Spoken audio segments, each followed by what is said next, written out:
Assalamualaikum warahmatullahi wabarakatuh. Alhamdulillahirabbil alamin. Wa bihi nasta'in ala umuri dunya waddin. Wassalatu wassalamu ala asyrafil anbiya wal mursalin. Amma ba'du. Pada kesempatan yang berbahagia ini, secara singkat kita akan bahas bab menjaga kehormatan manusia dan menjauhi pergaulan bebas. Bagaimana cara menjaga kehormatan kita sebagai manusia, kemudian dan menjauhi yang dilarang oleh Allah Subhanahu wa taala, yaitu pergaulan bebas yang ada dalam surat Al-Isra ayat 32 dan An-Nur ayat 2. Yang pertama di sini tentang perzinahan. Jadi zina artinya hubungan persetubuhan antara laki-laki dan perempuan yang sudah balik tanpa akad nikah yang sah. Jadi zina adalah melakukan hubungan seksual di luar tali pernikahan yang sah menurut syariat Islam. Jadi hubungan persetubuhan yang tidak sah, nah itu dinamakan zina. Zina ini bahaya sekali, jangan sampai kita masuk ke dalam perzinahan. Ada dua, zina muhson dan zina ghairu muhson. Ini penting ini. Zina muhson dan zina ghairu muhson. Muhson yang sudah balik, berakal dan pernah menikah. Nah, bedanya muhson dan ghairu muhson, kalau muhson ini pernah menikah. Kalau ghairu muhson belum menikah. Bedanya cuma di situ. Kalau muhson dia pezina yang balik, berakal, sudah menikah, disebut zina muhson. Sedangkan ghairu muhson itu masih lajang, belum menikah. Nah, jadi teman-teman di sini yang masih lajang, belum menikah, naudzubillah, kalau sampai berzina namanya ghairu muhson. Tuh hukumnya bagi yang sudah menikah atau zina muhson, dirajam dengan batu hingga meninggal dunia. Tempat dijatuhkan hukuman rajam adalah di tempat umum yang dilalui banyak orang. Dirajam itu dilempari dengan batu, dia sampai meninggal dunia ini dirajam. Dilempar dengan batu sampai meninggal dunia. Dan jadi dikubur kepalanya tok, tinggal kepala saja yang terlihat di atas tanah, dilempari dengan batu. Batunya pun tidak besar-besar juga, yang sedang, bahkan ada yang mengatakan yang kecil. Jadi, sampai meninggal dunia. Bahaya sekali ini, yang sudah menikah zina hukumannya dirajam, mati itu. Kemudian ghairu muhson, yang lajang didera sebanyak 100 kali dan diasingkan dari negerinya selama 1 tahun. Didera itu dicambuk 100 kali dan diasingkan dari negerinya selama 1 tahun. Masih lajang, dia kok berani berzina, hukumannya cambuk 100 kali di punggung. Nah, ini bahaya juga, sakit juga itu dicambuk. Lanjut, syarat menegakkan hukum bagi pezina. Syarat dijatuhi hukuman bagi pezina yaitu 1. Pelaku orang muslim berakal, balik dan tanpa paksaan. 2. Perzinaan terbukti, yaitu yang pelaku mengakui, kemudian ada kesaksian 4 orang, terlihat kehamilan dan tidak mampu mendatangkan bukti dari kehamilannya. Ini pezina ini sudah terbukti dia melakukan perzinaan. Kemudian pelaku tidak menarik pengakuannya. Maksudnya pelaku berzina berkata, saya telah berzina dan ingin bertobat. Kemudian selama dia belum menarik perkataan itu, berarti dia dijatuhi hukuman bagi seorang pezina. Cuman kalau di Indonesia kita itu sudah mempunyai tempat yang atau negara yang bagus. Memang Indonesia bukan negara Islam, Akan tetapi Indonesia punya hukum sendiri. Jadi hukum itu pun juga sudah bagus berjalan di Indonesia tentang pelaku perzinahan, nanti bisa dilaporkan dan seterusnya. Nah, jadi kita mengikuti apa yang hukum apa yang ada di Indonesia. Hikmah kenapa zina itu dilarang, ternyata punya hikmah yang sangat harus kita pegang. Menjaga kehormatan perempuan. Nah, ini perempuan yang suka berzina ini sebenarnya dia tidak menjaga kehormatannya. Mencegah pencampuran nasab, mencegah banyaknya anak terlantar, menjaga keutuhan dan ketentraman keluarga, mencegah penyebaran penyakit menular, terakhir mencegah penyebaran kejahatan. Termasuk di sini yang bahaya itu pencampuran nasab. Karena orang yang berzina itu nanti nasabnya bila mempunyai anak enggak teratur, apalagi perempuan. Kalau perempuan kan menikah wajib punya wali, harus punya wali. Kalau laki-laki menikah bisa sendiri. Nah, ini bahaya berzina lah. Terus siapa walinya? Kalau anak perempuan yang sudah hasil berzinaan, walinya nanti bisa jadi wali hakim. Karena kita lanjutkan di hikmah larangan perzinaan. Mencegah pencampuran nasab, ini penting, nasab bagi seorang manusia. Itu tadi, karena kalau wanita secara syariat Islam dari hasil perzinahan dia tidak diakui. Secara syariat Islam pun begitu, wanita masih bisa menikah dengan wali hakim nantinya. Karena tidak salah seorang anak juga, itu salahnya orang tua. Kenapa dia berzina? Kita lanjutkan di Al-Isra ayat 32. A'udzubillahi minasyaitonirrajim. Wala taqrabuz zina innahu kana fahisyatan wa sa'a sabila. Dan janganlah kamu mendekati zina, sesungguhnya zina adalah suatu perbuatan yang keji dan suatu jalan yang buruk. Jadi maknanya kalau mendekati saja kita tidak boleh, apalagi kita melakukan zina itu sendiri. Nah, mendekati apa? Yo ngajak makan bareng berduaan, ngajak main bareng berduaan. Nah, ini mendekati juga. WhatsAppan dengan tidak punya tujuan yang jelas. Nah, ini mendekati juga, ini bahaya ini. Jangan sampai, naudzubillah, semoga kita terhindar dari hal-hal yang berbau perzinahan. Bahasan tajwid, ada di sini ada kata, hukum bacaan, cara membaca dan alasan. Wala matobi'i, panjang 2 harokat. Nah, takok robu, kolkolah sugro, ada kof sukun mati, sedikit memantul pembacaannya kembali ke huruf awal. Taqrabu, tidak boleh terlalu nyengkluk atau apa ya bahasa Indonesianya itu, dalam taqwa, sampai segitu, atau terlalu sedikit taqwa, ya maksudnya biasa. Di sini ditulis sedikit memantul, jadi sedikit saja. Taqrabu azina inna, huruf nun, kemudian ada panjang, ada alif, ketemu dengan i, huruf i, mad jaiz munfasil, panjangnya 2 sampai 5 harokat. Zina innahu fahisyatawa, fathah tanwin bertemu dengan wawu, idgham bigunah, masuk lebur disertai dengung. Contohnya fahisyatawa, kan aslinya tanwa, nah, tapi dibaca tawa. Hukumnya hurufnya idgham bigunah itu ya nun mim wawu. Wasa'a itu mad wajib muttasil, harus 5 harokat. Jadi sa'a panjang.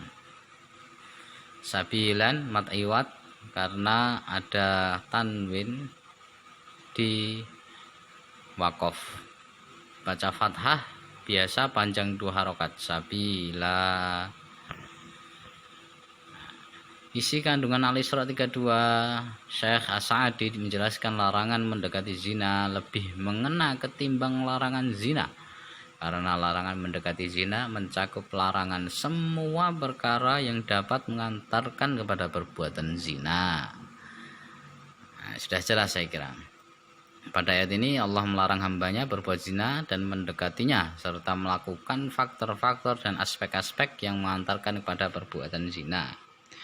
Zina sendiri merupakan perbuatan yang mengakibatkan dosa besar dan seburuk-buruk jalan, yaitu orang yang berani menempuh dosa besar. Jelas di sini poinnya lebih mengena. Jadi, larangan mendekati zina lebih mengena daripada larangan berbuat zina, karena mendekati zina itu banyak caranya. Seperti yang sudah kita sebutkan di depan tadi, bisa mengajak berdua main bersama, bisa dengan cara media sosial sekarang, nge-DM lewat Instagram, inbox lewat Facebook, chat WhatsApp pribadi dan seterusnya. Nah, itu bahaya. Kalau tidak punya tujuan jelas, tidak usah dilakukan. Begitu kiranya. Lanjut saja. Ada hadis juga larangan zina ini. La yakhluwanna rajulun bimra'atin illa kana thalithuha syaitan. Tidaklah seorang laki-laki berduaan dengan seorang perempuan kecuali yang ketiganya adalah setan. Nah, jadi kalau antum berdua sama temen antum yang lawan jenis, nah itu yang ketiga setan. Ini hadisnya jelas. Rasulullah Syekh Utsaimin menjelaskan bahwa hadis ini merupakan larangan pergaulan bebas. Hadis ini merupakan bimbingan kita dalam bergaul sesama manusia, akan tetapi banyak orang yang mengabaikan bimbingan itu dan akhirnya hal-hal yang tidak diinginkan pun terjadi. Sedangkan kita berlindung pada Allah dari yang dilarang, salah satunya berduaan dengan wanita yang bukan mahramnya. Dijelas di sini. Nanti kalau sudah terjadi baru menyesal, kenapa seperti ini, kenapa seperti itu. Ini agar terhindar dari hal-hal yang tidak diinginkan. Ini nanti kalau sudah terjadi baru biasanya menyesal, kenapa ini, kenapa itu dan seterusnya. Ini jangan sampai kita ada hadisnya, ada ayatnya, ada pedomannya, kita ikuti itu dulu. An-Nur ayat 2 dikatakan juga di sini, az-zaniyatu waz-zani fajlidu kulla wahidin minhuma mi'ata jaldah wala ta'khudkum bihima ra'fatun fi dinillahi in kuntum tu'minuna billahi wal yawmil akhir wal yashhad 'adzabahuma ta'ifatum minal mu'minin. Perempuan yang berzina dan laki-laki yang berzina, maka deralah tiap-tiap seseorang dari keduanya 100 kali dera. Dera di sini artinya cambuk. Ini dera. Deralah. Ini artinya cambuklah. 100 kali dera, 100 kali cambuk. Dan janganlah belas kasihan kepada keduanya, mencegah kamu untuk menjalankan agama Allah jika kamu beriman kepada Allah dan hari akhir. Dan hendaklah pelaksanaan hukuman mereka disaksikan oleh sekumpulan orang-orang yang beriman. Maksudnya ya seperti yang di depan tadi, di tempat yang ramai, tidak di tempat yang sepi, karena agar menjadi pelajaran untuk orang-orang di sekitarnya. Pembahasan tajwid. Az-zaniyatu idgham syamsiyah, fajlidu jim, huruf jim qalqalah sugra, wahidim minhuma idgham bi gunnah. Cara bacanya dimmi, bukan dinmi tapi dimmi. Fakhudkum bi, ikhfa syafawi karena mim bertemu ba. Caranya masuk disertai dengung. Ra'fatu fi, ada ikhfa hakiki, caranya samar atau mendengung. Samar aslinya kan tunfi, dibaca tufi. Jadi seperti, jadi apa ya, bukan ng ya, tapi bersiap-siap ke huruf fa. Ikhfa itu bersiap-siap ke huruf setelahnya. Contoh di sini tunfi, bukan tungfi, tapi bersiap bibir itu siap-siap ke huruf fa, jadinya tufi. Ini di ini loh, tufi, tufi, bukan tungfi atau tunfi, tapi tufi, bersiap-siap ke huruf fa. Ta'ifatun, mat wajib mutasil, panjangnya harus 5 harokat. Isi kandungan An-Nur 2 tadi tentang hukuman bagi pelaku perzinaan. Ada perincian dan perselisihan dalam masalah hukum bagi pezina. Ketika pezina masih lajang, hukumannya dicambuk atau didera, jadi 100 kali, diasingkan selama 1 tahun. Imam Abu Hanifah berpendapat tentang pengasingan tergantung kebijakan imam. Imam bisa mengasingkan, dan jika menurutnya tidak, maka ia bisa tidak diasingkan. Adapun bagi pelaku yang sudah menikah, bahaya ini, hukumannya adalah rajam, seperti yang kita bahas di depan tadi. Dalam hal penegakan hukum Allah, jangan sampai ada belas kasihan kepada kedua pelaku zina. Hal ini demi menjalankan syariat Allah. Adapun pelaksanaan hukuman dilakukan di tempat umum atau terbuka. Az-Zuhri mengatakan batasan terbuka adalah disaksikan 3 orang. Sedangkan Abdul Razak, jumlah yang menyaksikan hukuman adalah 4 orang atau lebih. Sebagaimana persaksian tuduhan zina juga 4 saksi. Ini saya kira sudah jelas juga. Ada 2 intinya di sini, di slide ini. Insya Allah slide kita tidak sampai 15 slide. Jadi hukuman bagi yang masih lajang dan yang sudah menikah. Masih lajang dan yang sudah menikah, berbeda hukumannya. Masih lajang dicambuk 100 kali, diasingkan selama 1 tahun. Apapun yang menikah, hukumannya adalah rajam. Rajam apa itu rajam? Dipendam sebatas leher, hanya kelihatan kepala saja, dan dipukuli dengan batu hingga meninggal dunia. Hingga meninggal dunia. Batunya pun tidak boleh yang besar-besar, harus yang sedang, bahkan ada yang mengatakan yang kecil juga. Kita lanjutkan hadis. Larangan juga, ada hadis lagi. Al-bikru bil bikri jaldu mi'atin wa tagribu amin wastaibu bisaibi jaldu mi'atin warrajam. Bujang berzina dengan gadis, cambuklah 100 kali dan asingkan selama 1 tahun. Orang yang sudah menikah berzina dengan orang yang sudah menikah dirajam. Ini sama saja tadi, cuma memperkuat saja tentang hukuman pelaku zina. Hukuman bagi pezina yang belum menikah atau lajang dicambuk 100 kali, sama ini. Pezina yang belum menikah, zina yang belum menikah cambuk 100 kali, kemudian diasingkan dari negeri. Pezina yang sudah menikah rajam. Cara menjauhkan diri dari perbuatan zina, nah ini penting. 1, menjaga aurat, menjaga pergaulan yang sehat dulu. Jadi jangan pilih teman-teman yang suka berzina, udah tahu dia suka berzina malah didekati. Wah, bahaya sekali ini. Yang kedua, menutup aurat nih, apalagi perempuan juga ini. Yang perempuan suka mengumbar aurat, nah ini mengundang syahwat para laki-laki, kadang-kadang malah senang juga ya. Jangan sampai seperti itu. Naudzubillah min dzalik. Menjaga pandangan khusus banyak laki-lakinya ini, tapi juga buat perempuan juga. Menjaga pandangan, godul basor. Apa artinya godul basor? Itu lebih ke mengalihkan pandangan. Jadi kalau antum ketika menjaga pandangan ini ada wanita atau lawan jenis membuka aurat, tidak kok harus merem gitu ya, enggak juga. Nah, kalau di motor lagi merem nabrak itu nanti.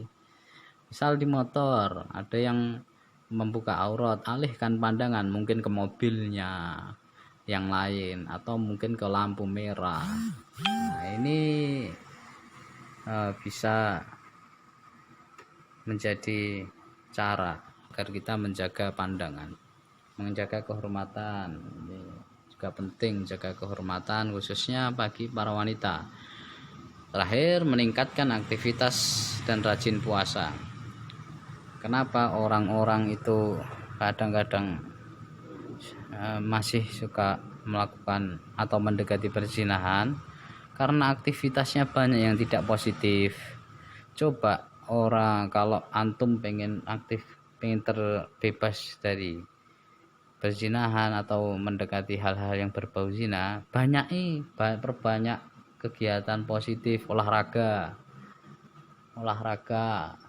berenang, angkat beban boleh, jogging boleh, apalagi bersepeda boleh saja. Nah, ini meningkatkan aktivitas dan rajin berpuasa. Rajin berpuasa termasuk cara juga agar kita terbebas dari perbuatan zina. Sudah habis slide-nya. Diharapkan dari kajian kita, pelajaran kita pada kesempatan yang berbahagia ini, semuanya bisa menjaga kehormatan dan menjauhi pergaulan bebas. Nah, termasuk di sini ya saya nasihatkan pada diri saya sendiri juga agar kita selalu berpegang kepada agama Allah, karena bahaya zina itu tadi sudah kita kemukakan, ada bahayanya. Menjaga hikmah, ada hikmah dan bahaya berzina tadi. Nah, hikmahnya banyak sekali ya, larangan zina itu. Perempuan harus jaga kehormatannya, belum lagi penyakit-penyakit. Nah, ini bahaya ini. Belum lagi ada penyakit-penyakit yang bisa merusak tubuh, penyakit menular, kejahatan terjadi. Nah, ini karena orang tersebut dia tidak menjaga kehormatan, dia suka melakukan perzinahan. Sekian dari kami, semoga bisa menjadi perbaikan ke depannya. Mohon maaf apabila ada salah kata. Nasrun minallah, fathun qarib. Assalamualaikum warahmatullahi wabarakatuh.